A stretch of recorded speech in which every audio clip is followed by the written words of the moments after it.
Hi, I'm Brooks Rayford, President and CEO of the North Carolina Technology Association, or NC Tech. I'm coming to you from my secure, undisclosed location here in these virtual times. I wanted to share with you a few minutes worth about our latest IT job trends report. This is a report that the NC Tech Association releases each month. It contains data from the previous month, so this report is about March data on the nature of IT job openings in North Carolina during that period.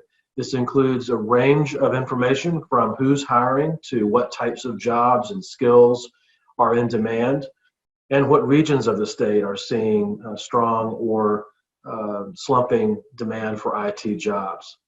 So I'm going to share with you now my screen, which will allow me to walk through some of the numbers with you from the most recent report from March of 2020. This report is produced in snapshot format, as you'll see here. Right here at the top, you will see that we are producing this report in conjunction with Clarkston Consulting and their partner Momentum. They're sponsoring the 2020 series and also offer some insights that are on page 2 of this report, which I'll get to in a moment. The report is basically 4 top 10 lists. In the upper right, you'll see the first one, which is the top 10 MSAs. These are the top 10 regions in North Carolina for open IT positions in March. You'll see there's also a column for the percentage up or down from that same region in the same month last year. So this is against March of 2019. If you scroll down a bit, you come to the top 10 hard skills and certifications. Again, ranked by the number of times these skills showed up in the IT job postings in the previous month. And the last one on the right-hand column is top 10 hirers of tech talent. And interestingly, you'll see that about half of these are not tech companies. This just goes to show that you're either a tech company or you're a tech-enabled organization.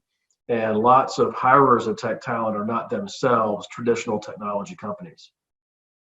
Back to the top of the report again, you'll see there's a top 10 occupations. This is distinct from skills or certifications. This is job types. And you'll see that it has the number of jobs available during March and how that compares to March of 2019.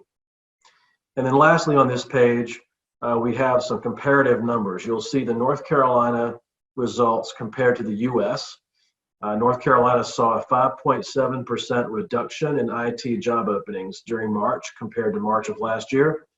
And the United States saw a reduction of 5.2% compared to March of last year. So pretty close to each other. And the bar chart is 13 months worth. We do this so that you can see March of 2020 all the way back through and including March of 2019. And as you see, there tend to be cycles here. We would typically expect to see an uptick in the first quarter. After the holidays, there tends to be a bit of a surge in hiring, as you might expect. And certainly you see here that in January and February, there was such an uptick. But then in March, there's a downward trajectory, not very dramatic, but still the numbers are down. And what I would expect to see in April is a more pronounced reduction. March really didn't see a lot of freezes in hiring or reductions in force until the middle to late part of that month. And so I don't think these numbers for all of March reflect really the COVID-19 impact on the economy. It will be interesting to see what April has to show. On the second page of this report, you'll see that our friends at Clarkston Consulting offer some insights on a few topics. The first has to do with the fact that even though almost 6%, there was almost a 6% decline in North Carolina overall in IT jobs during March, there were certain job types where there was an increase. So you can read some of their summary of that here. And then secondly, a commentary about the work from home shift. Nearly 5 million Americans working from home. That number probably will continue to trend higher as April and May roll along. It's also worth noting that the NC Tech Association produces a poll. We did this at the end of March and again in mid-April, and we will continue to do this at the end of each month and the middle of each month through June, in which we poll about 300 leaders in North Carolina's tech sector on just about 8 or 9 simple questions. And a couple of them have to do with work from home, such as what percentage of your workforce in the state is working from home now?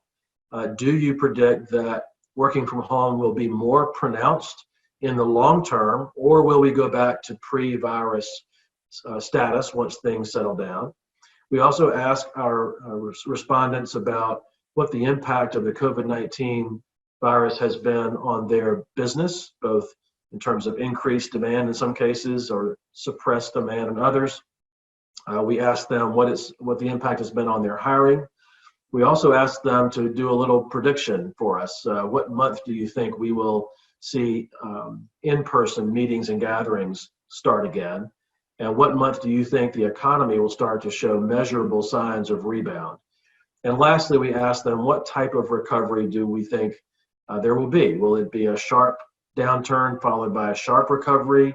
Will there be more of a bottoming out and then a recovery? And so you'll have a chance to see what tech execs throughout North Carolina think will happen in all those questions. nctech.org is our website. In the resources tab, you will see an NC Tech Pulse link, and that will take you to the page where the polls are posted. You'll also see a research link, and that's where these IT job trends reports are posted, the most recent month as well as previous months. So thanks again to Clarkston Consulting and their partner Momentum for helping us produce this information for our members and for the community. And we hope you have a great rest of your day. Thank you.